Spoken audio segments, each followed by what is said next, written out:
Mais on va dire, bon, et c'est quoi? Ah, c'est les élections. Ah, c'est les élections. Et comment vous allez faire des élections? Ah ben, on ne sait pas. Il n'y a plus d'état civil, il n'y a plus de préfecture, il n'y a plus de gendarme, il n'y a rien. Il n'y a plus d'État. Donc, ce qui veut dire que la période de transition va durer 5 ans, 10 ans, etc., etc. Et la question qui se pose, c'est est-ce que nous allons durer en même temps que la période de transition?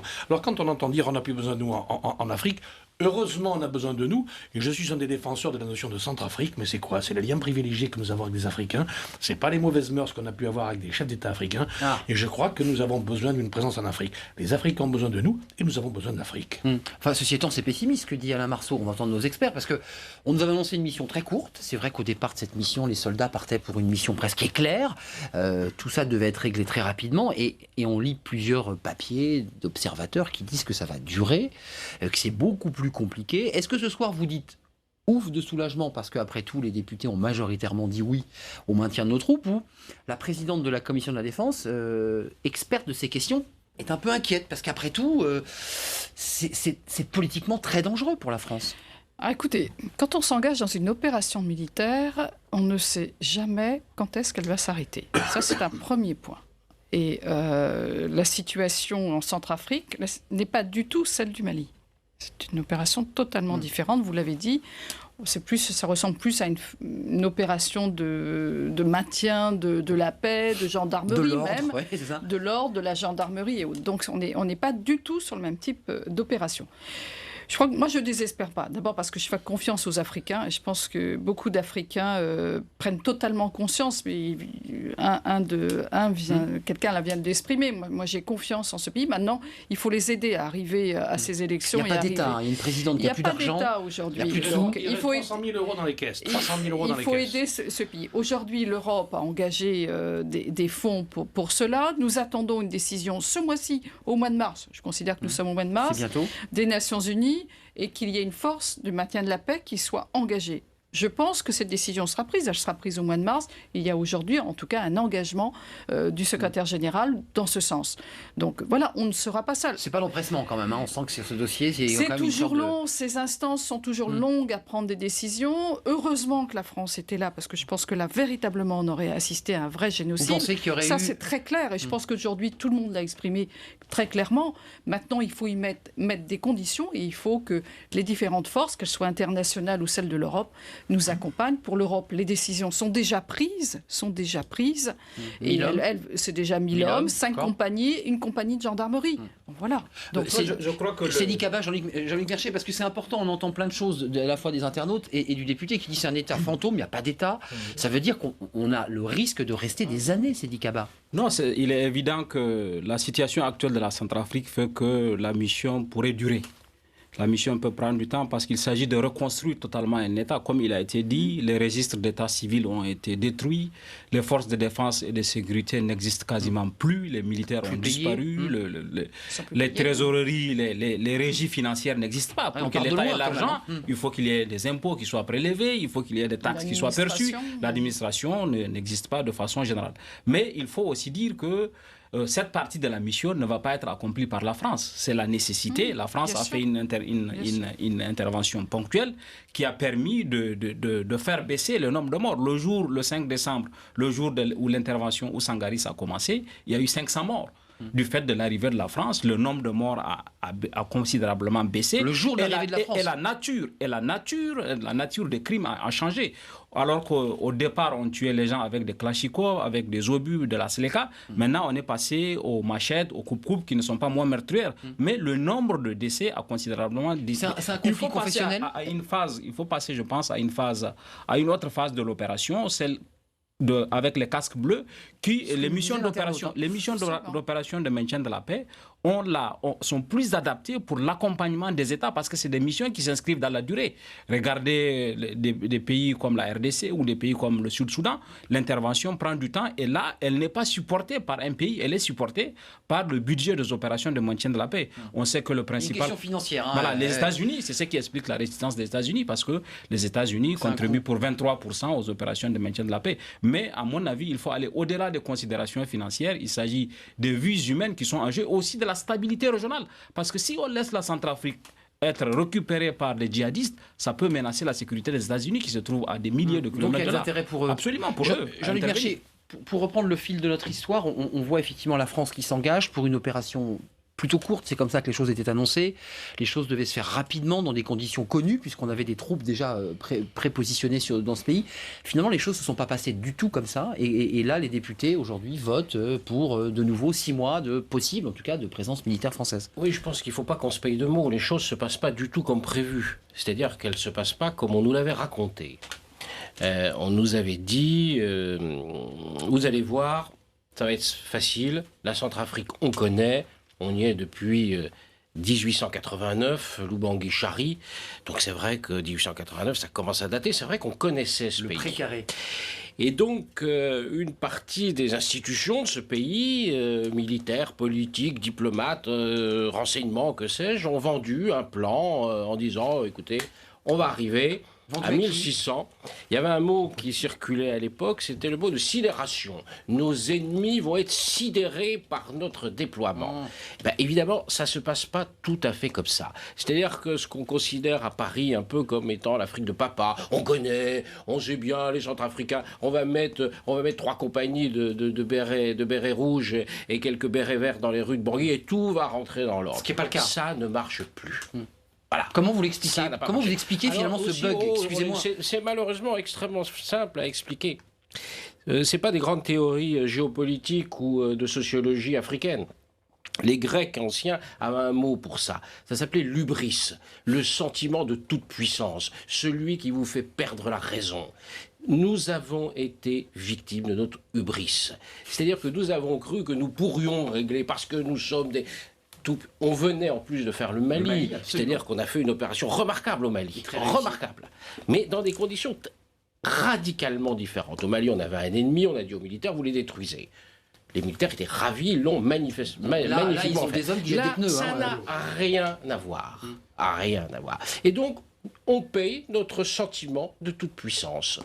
En plus, on a voulu faire de la communication autour de ça, dire vous allez voir, ça va être formidable, il va y avoir un vote des Nations Unies, un sommet France-Afrique le lendemain, dimanche. C'était programmé comme ça. On rentrera. Patatras, ça marche pas. Évidemment, il n'y a pas que nous qui avons écouté ça.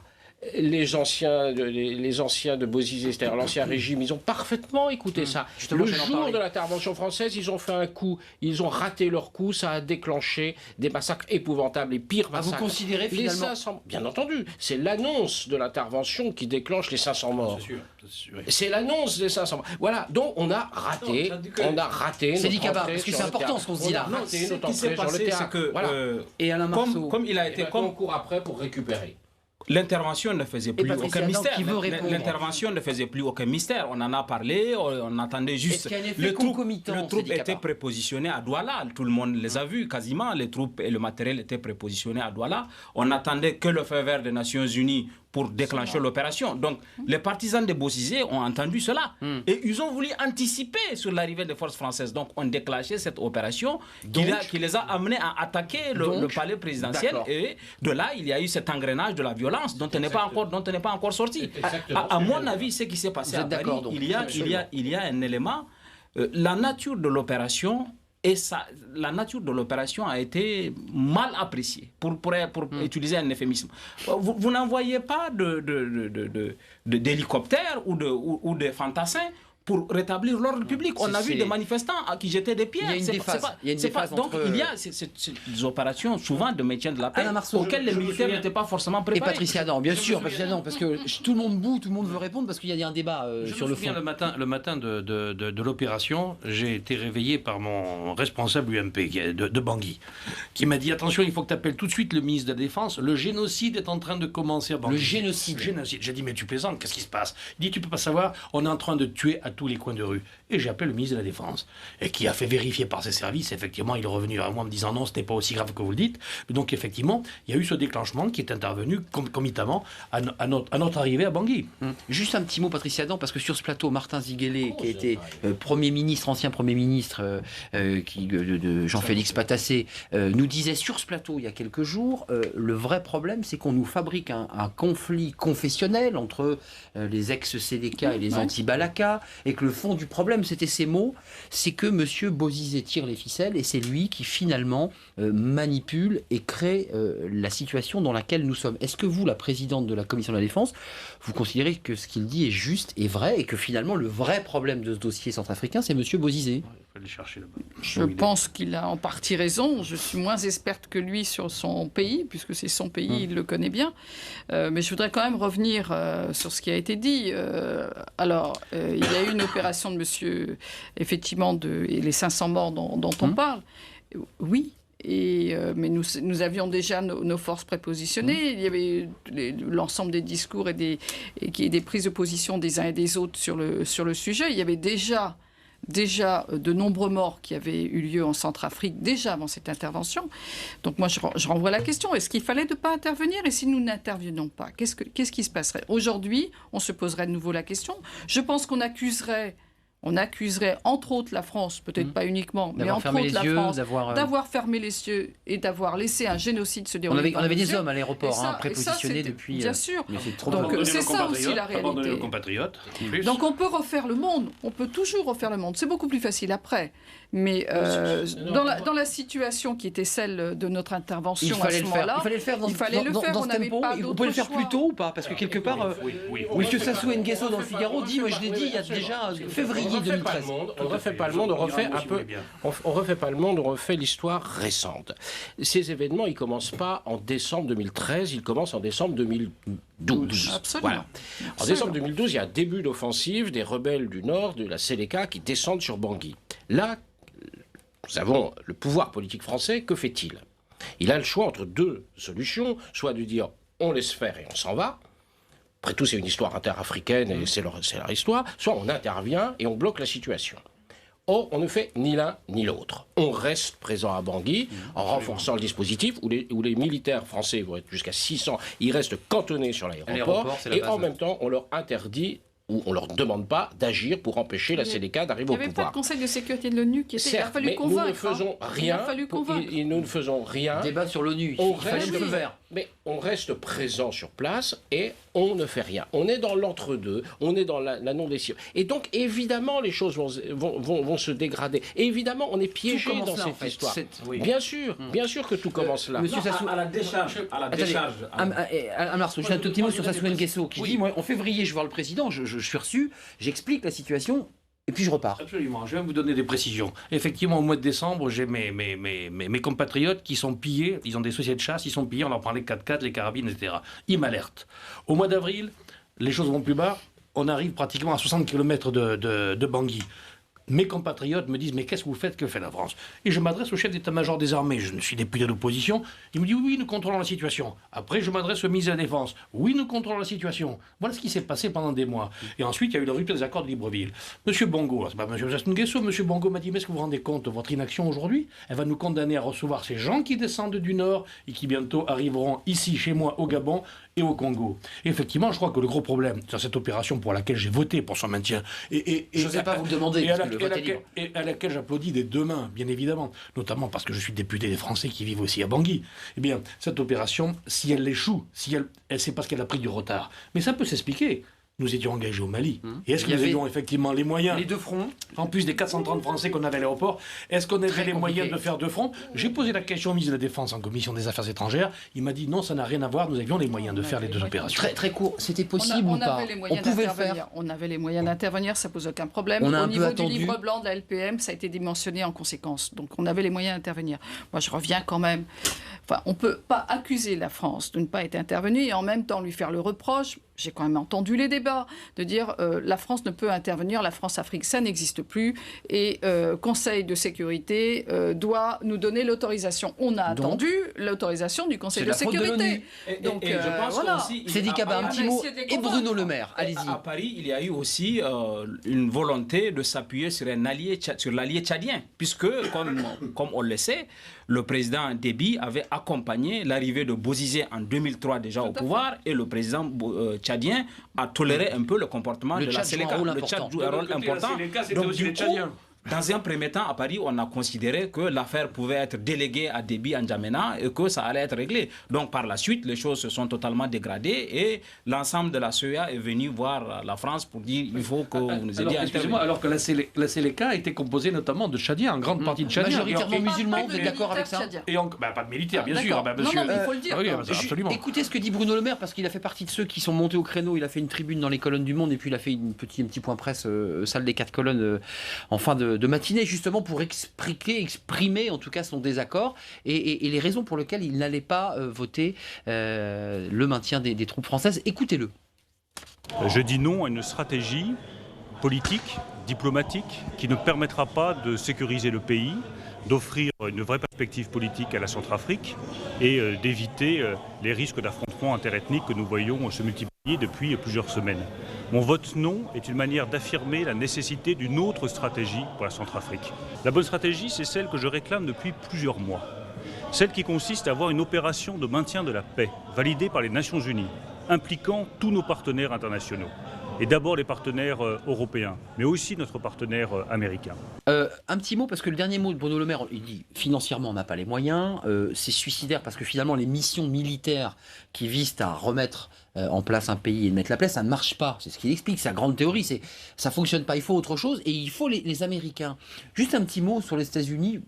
N'ont pas très envie. Sadi Kaba nous disait que peut-être le risque des djihadistes, la question peut-être du Soudan pouvait mobiliser les Américains.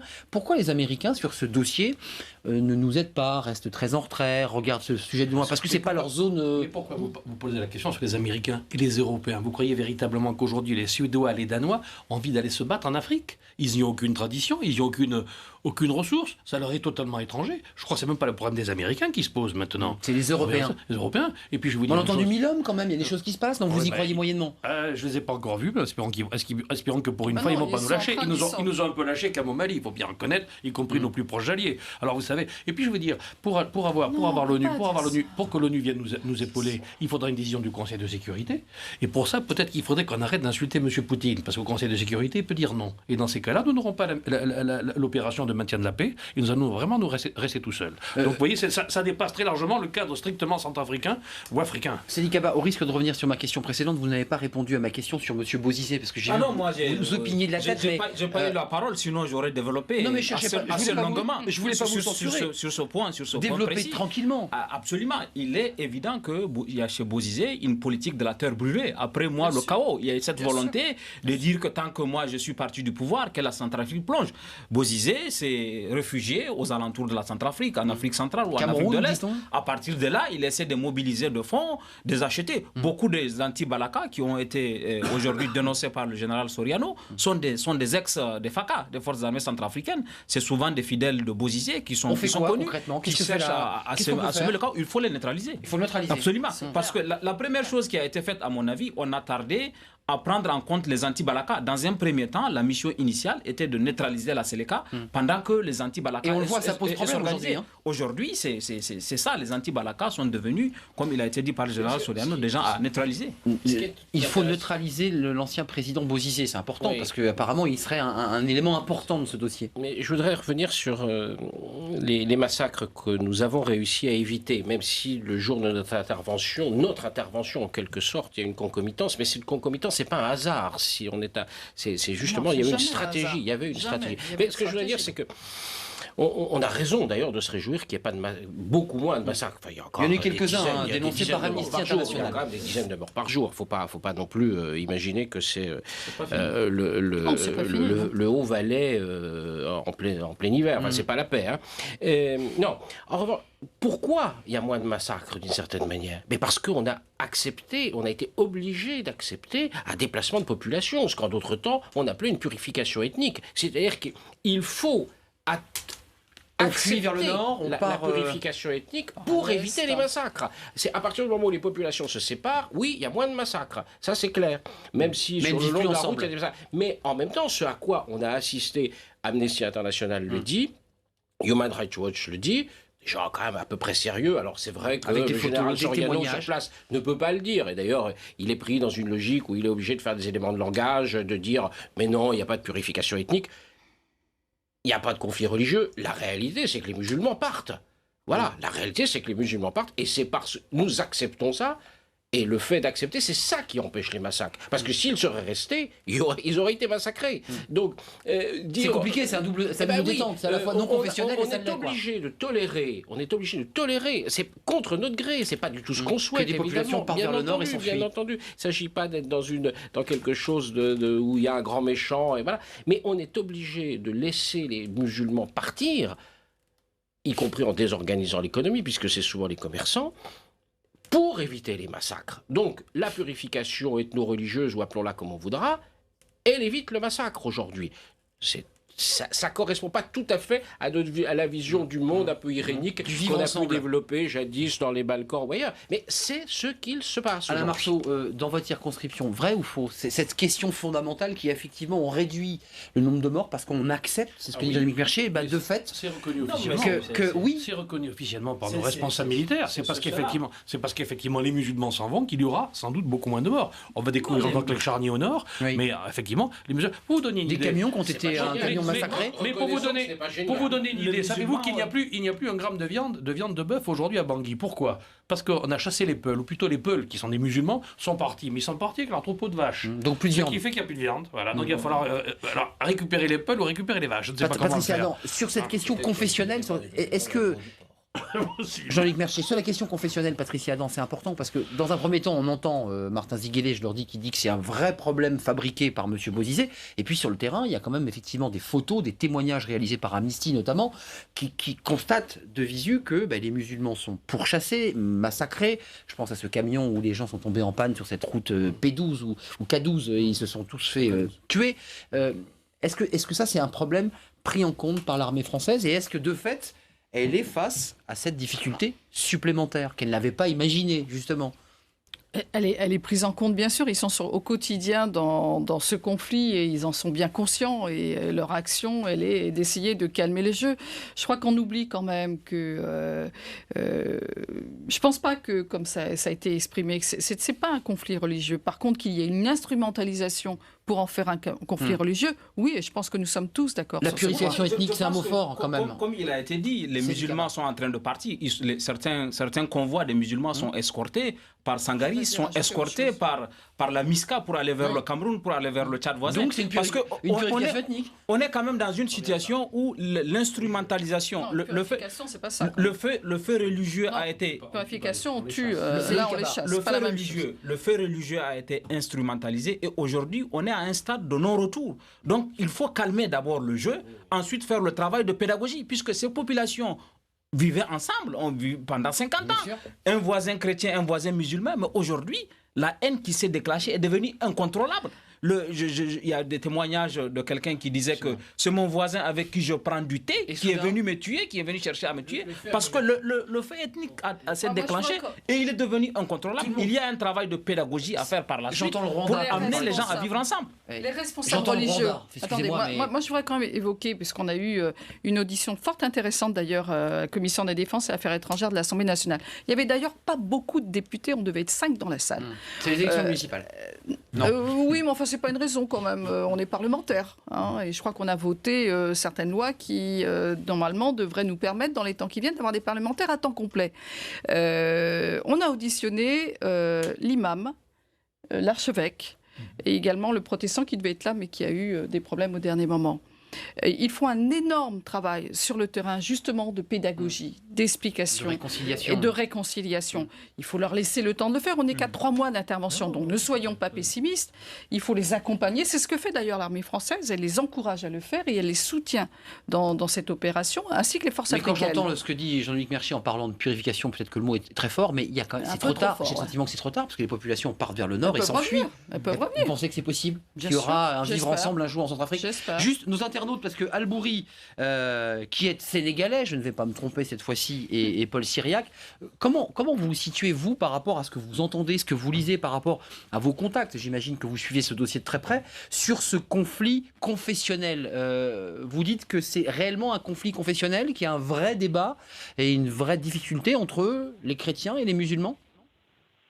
Oui, effectivement, moi je dis que c'est un conflit à soubassement ethno-religieux, dans ce sens que lorsque les rebelles de la Séléka sont remontés sur Bangui, eh bien les populations de Bangui, les populations centrafricaines ont vu que les Séléka étaient à dominante tchadien ou soudanais, les populations y ont vu un soutien des musulmans qui habitaient à ce moment-là en Centrafrique. Donc c'est pour ça que les musulmans centrafricains ont toujours été soupçonnés d'être de connivence avec les rebelles musulmans qui venaient du Tchad et du Soudan. Donc ça, c'est un premier point. Le second point, c'est qu'aujourd'hui, comme vous l'avez bien dit, ce conflit religieux est un peu instrumentalisé par M. Bozizé, voilà, donc... Tout le monde est d'accord ce soir là-dessus. On est tous d'accord là-dessus. Voilà. Donc par rapport à ça, moi j'avais une question à poser à M. Alain Marceau, qui est député des Français de l'étranger, pour lui demander si on faisait de la politique fiction, bien sûr. Que se passerait-il, selon vous, si les forces françaises venaient à quitter Bangui et que l'ONU ne se déployait pas à travers une mission de maintien de la paix? Réponse. Sans doute l'horreur. L'horreur, alors je n'irai pas jusqu'à utiliser le terme génocide, mais de nouveaux massacres, certainement. C'est la raison pour laquelle il est essentiel que les forces françaises, c'est la raison pour laquelle j'ai voté pour leur maintien. Je pense bien sûr aux Centrafricains, je pense aussi à mes compatriotes qui sont sur place et qui m'ont fait passer le message très nettement. Merci pour votre réponse. Paul Cyriac, allez-y, votre intervention, parce que vous êtes centrafricain à la tête de ce mouvement sans voix et des minorités. Cette question ethnique et religieuse, vous le confirmez, vous le vivez, vous avez les mêmes ressentis par rapport au contact que vous avez sur le terrain? Non, je n'ai pas le même ressenti. Moi qui vous parle, dans ma famille, il y a des musulmans. On n'a jamais connu cette situation. Il n'y a jamais eu de conflit interreligieux en Centrafrique. Comment vous Dans ma l'expliquez? famille, j'ai des tantes qui sont mariées à des musulmans. J'ai mes cousins qui sont musulmans et j'ai des amis avec qui on a fréquenté l'école ensemble, on a fréquenté le centre de sport ensemble, on a tout fait ensemble. On n'a jamais connu ce problème. Il se trouve que quand les Séléka sont rentrés à Bangui, mais le peuple était resté obéissant. Le peuple n'avait rien fait. Mais ces gens qui étaient rentrés, ces rebelles-là, c'est des mercenaires. Ce ne sont pas des Centrafricains. C'est des gens qui ont été recrutés vers le Soudan, qui ont été recrutés vers le Tchad. C'est des chasseurs d'opportunités. C'est des gens qui venaient pour s'enrichir et partir. Mais en venant sur le terrain, comme il n'y avait pas d'argent pour les payer, et alors, ils ont reçu des instructions des dignitaires de l'époque, des gens qui dirigeaient la Séléka. Alors, servez-vous. Et ils se sont servis sur le pauvre peuple. Mais comme ces gens qui venaient, ces mercenaires qui venaient ne parlent ni sango ni le français, on comprend pour la plupart que ce ne sont pas des Centrafricains, c'est des gens qui ont été recrutés pour venir faire ces sales besoins. Le peuple a souffert. Merci, Paul Cyriac. Le mouvement, s'il vous plaît, le mouvement anti-Balaka qui a vu le jour, s'il vous plaît, c'est parce que c'est des groupes d'autodéfense. Les gens ont voulu se défendre contre ces agressions. Et c'est comme ça que les anciens dignitaires, les gens du mouvement de Bozizé KMK, les gens qui ont dirigé le pays à l'époque, ils ont chacun récupéré ces mouvements pour en faire leur. Merci, mais Paul on avait Cyriac. été annoncé, on avait été prévenus. C'était pas... Habité par la passion. On n'a pas de forme de confession à la Centrafrique. Voilà, Paul ils se sont Cyriac, défendus seulement. C'est un beau témoignage. Non mais c'est un beau témoignage d'abord parce que Patricia Adam disait oui c'est vrai quand vous parliez de ces mercenaires finalement qui ne parlaient ni le centrafricain et le français, vous êtes d'accord aussi avec cette analyse? En un mot, ils sont passés où ces mercenaires qui sont venus, qui sont descendus sur Bangui? Ils sont repartis comme ils étaient venus après avoir pillé, ils sont repartis avec leur butin. Juste un mot pour... Donc Tchad, Soudan... c'est malheureusement une vieille histoire. C'est une histoire qui existait avant la colonisation. C'est la colonisation française qui a arrêté ça. On avait un truc d'ailleurs. Ben oui, voilà, on a. C'est la colonisation. Et voilà, et donc ce qui rejoue là en Afrique, ce sont de vieilles fractures, quasiment des fractures géologiques, qui rebougent parce qu'il y a ces peurs ancestrales entre des populations du Nord. C'est vrai, des choses très profondes. C'est vrai que les populations du Nord, mais on a vu ça aussi, on voyait ça au Mali, les populations du Nord faisaient des raids esclavagistes, faisaient des raids de pillage sur le Sud. Ça avait été stoppé par la colonisation. On a dit beaucoup de mal à juste titre de la colonisation. Moi, je suis un admirateur de Clémenceau, je ne vous dirais pas. Mais la réalité, c'est qu'il y a quand même eu un certain nombre de stabilisations et un certain nombre de pratiques ancestrales dans ces régions ont été stoppées par l'armée française quand elle s'est déployée à la fin du 19e siècle, comme on le disait tout à l'heure. Et là, ça repart. Voilà. C'est dit Kaba. Un petit tweet. Nous ne pourrons jamais réparer les dégâts de la colonisation, juste parce que on est dans le sujet, donc je vous présente ce tweet. Nous ne pourrons jamais réparer les dégâts de la colonisation avec ces frontières qui ignorent tout de la vraie Afrique. Voilà, il y a ce débat évidemment sur. C'est un tweetos qui nous envoie le découpage de la carte africaine. Le problème de la Centrafrique, comme dans d'autres pays africains, c'est le problème de la gouvernance. La Centrafrique est dans cet état parce que pendant les 10 années où Bozizé a exercé, il n'a pas assis un modèle de gouvernance qui aurait pu permettre à l'ensemble des Centrafricains de jouir. Il a mis son neveu était ministre des Finances, je ne sais pas, quelqu'un d'autre, des membres de sa famille, etc. Lui-même, la corruption s'est installée. Et là, Bokassa n'a rien fait. Bokassa a organisé un fast bouffon, il n'a rien fait de sérieux. Donc, cette malgouvernance, c'est au-delà de considérations ethniques, des différences, puisqu'on peut être différent et vivre ensemble. Il y a beaucoup de pays. La gouvernance, c'est les hommes politiques qui gouvernaient, pour faire ça. À la fois, l'ethnie, la religion sont différents. Mais s'il y a une gouvernance, si on est d'accord sur un minimum, la transparence dans les élections, des élections démocratiques, un système judiciaire qui fonctionne, une presse indépendante. On en est très loin. Mais c'est souvent, la rébellion est venue en Centrafrique du fait de la mauvaise gouvernance. Bozizé a refusé d'organiser des élections démocratiques. Bozizé a refusé que des adversaires politiques participent aux élections. Ça ne peut conduire qu'à ça. Une question simple. Quand on travaille sur la Centrafrique, on essaie de comprendre les richesses de ce pays. Et on découvre que ce pays a des diamants, des réserves de diamants importantes et de l'uranium. Comment se fait-il qu'il y ait plus que 300 000 euros ou dollars 300 000 dollars. Ça rejoint ce que je disais, c'est la mauvaise gouvernance. L'argent a été pillé par les élites politiques. Oui, c'est ça. Ce pays, avec la Centrafrique, c'est 5 millions de personnes, avec une richesse immense. Non, mais du diamant, de l'uranium. Quand on voit ces pauvres gens dans la rue. Et la forêt aussi. Une partie de la Centrafrique n'est pas la savane, le bois. Bien sûr. Tout ça aurait pu permettre à ce pays d'être prospère. Qui s'est servi? D'être le Qatar de l'Afrique. Bozizé. L'élite politique a complètement pillé le pays. Elle s'est alliée avec des étrangers, des diamantaires, véreux, sulfureux, qui viennent de différents pays, d'Afrique du Sud, du Liban, etc., pour acheter. Et les gens n'ont pensé qu'à leur propre enrichissement, au lieu de construire le pays. Aujourd'hui, on se retrouve avec une Centrafrique qui a un niveau de développement beaucoup moins élevé qu'au moment de la colonisation, de la décolonisation. C'est une question à la fois ouverte, vous pouvez être pessimiste ou mettre un peu d'espoir. Il a encore de l'avenir, ce pays, Patricia Adam. Quand on entend le panorama qu'on avait au début de l'émission avec Alain Marceau, qui nous dit qu'il n'y a plus d'argent, il n'y a plus d'État, il n'y a plus de fonctionnaires, il n'y a plus d'État civil. Comment on fait concrètement et quel délai il va falloir les aider. Il va falloir que les casques bleus y aillent. La France en fera partie, bien évidemment. Et puis, il faudra aider ce pays à reconstruire une administration qui va récolter les impôts, qui va permettre à ce pays de fonctionner, avoir des élections, etc. Bon, voilà, il va falloir aider ce pays à reconstruire au moins un début de démocratie. Je parlerais même de début de démocratie. Et c'est vrai que ça va prendre du temps et que la France... Pour revenir sur le débat tout à l'heure, c'est pas à elle seule, bien évidemment, de le faire. Mais elle est seule, là, on est d'accord, elle est presque seule. Pour l'instant, on est à 3 mois, s'il vous plaît. Arrêtons d'être pessimistes sur ce point. Il y aura des décisions des Nations Unies prochainement. L'Europe a déjà pris ses décisions, et donc ça va dans le bon sens. Je pense que d'ici 1 mois, vous verrez, il y aura déjà des décisions qui sont prises. Une anecdote, pour donner une idée, il y a 15 jours de cela, lorsqu'on a arrêté des membres de tel ou tel groupe, de groupes violents, avec des armes, ou qui avaient commis des crimes ou des délits, on allait pour les amener à la prison de Bangui. Il n'y a pas de prison, il n'y a plus de prison. Si, alors il y a une prison, mais il n'y a pas de gardien. Il n'y a pas de gardien. Et alors, qu'est-ce qu'on a fait depuis la semaine dernière? On donne 5 euros ou 5 dollars, je ne sais pas, je crois que c'est 5 euros par jour, à des individus qu'on a qualifiés de gardiens, et la prison est à nouveau refermée avec les malfaisants dedans. Alors, bon, est-ce que ça peut durer longtemps? On leur donne tous les jours 5 euros pour garder la prison, vous vous rendez compte? On paye et nous payons, c'est l'armée française qui paye les gendarmes. Vous dites ça parce que ça va grincer des dents. Vous pensez que les Français... Et on avait un tweet qui disait, mais attendez, déjà, qu'on s'intéresse au chômage et aux problèmes en France, avant de... Non, mais est-ce qu'il y a ça dans ce que vous dites? Est-ce qu'il y a un peu de cette idée-là? Non, parce que je vous dis, j'étais partisan de l'intervention et je la soutiens complètement. Donc je peux pas avoir ce genre de raisonnement, mais je comprends que d'autres puissent l'avoir.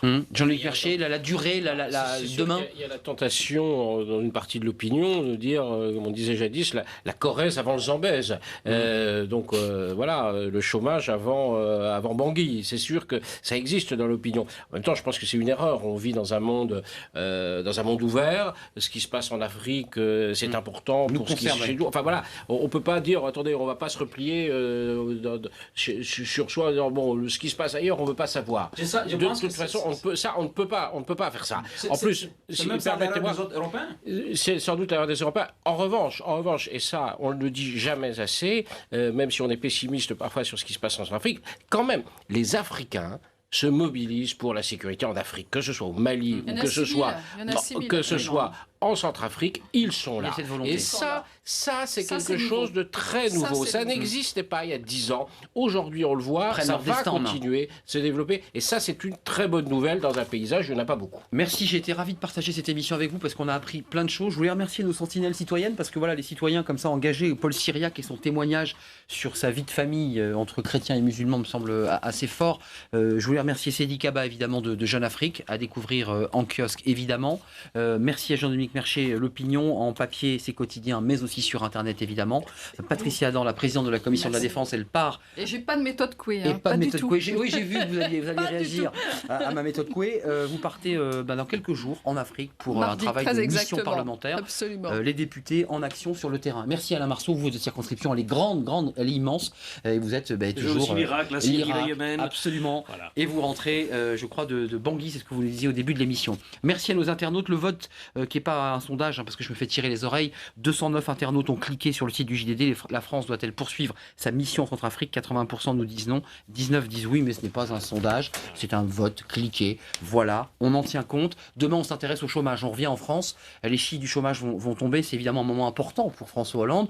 Il n'a plus le droit à l'erreur, François Hollande, et on va en parler évidemment sans détour. Dans Ça vous regarde en direct. Merci et à demain. Merci. Je savais.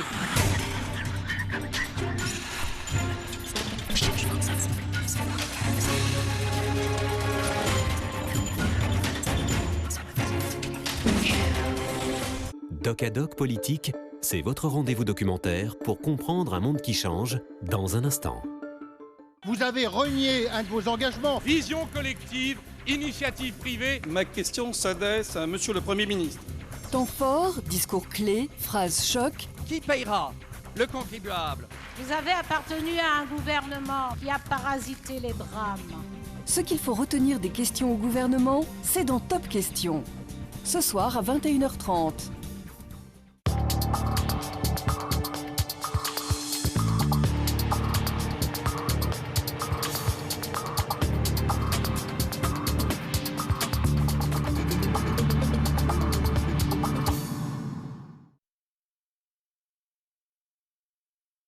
Votre fantasme, c'est un loft avec un énorme lit dans lequel viendrait toute la famille. Alors, est-ce que c'est un fantasme de paresse ou un fantasme de mama? C'est les deux à la fois. C'est vraiment les deux à la fois. Mais il y a très longtemps que j'ai ce fantasme parce que je crois que parmi les plus belles heures de ma vie, ce sont celles où les enfants viennent. Non, je suis sur mon lit. J'aime beaucoup être sur mon lit. J'ai toujours beaucoup travaillé sur mon lit. Je crois que j'ai préparé tous mes examens comme ça, un peu vautrés sur mon lit. Encore aujourd'hui, je travaille très souvent sur mon lit. Et le dimanche après-midi, il y a plein de papiers. C'est absolument épouvantable. Mais les heures vraiment profondes, intenses, peut-être parce que ça me rappelle d'ailleurs mon enfance, où nous faisions ça avec notre mère, c'est quand je suis encore au lit ou que je n'y suis pas, mais que les enfants viennent.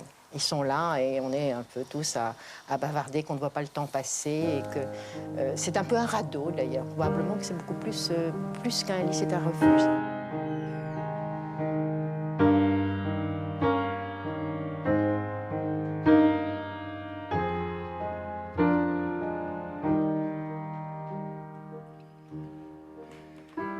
Allez là, Marceline. Il y a longtemps que tu es là, ma chérie?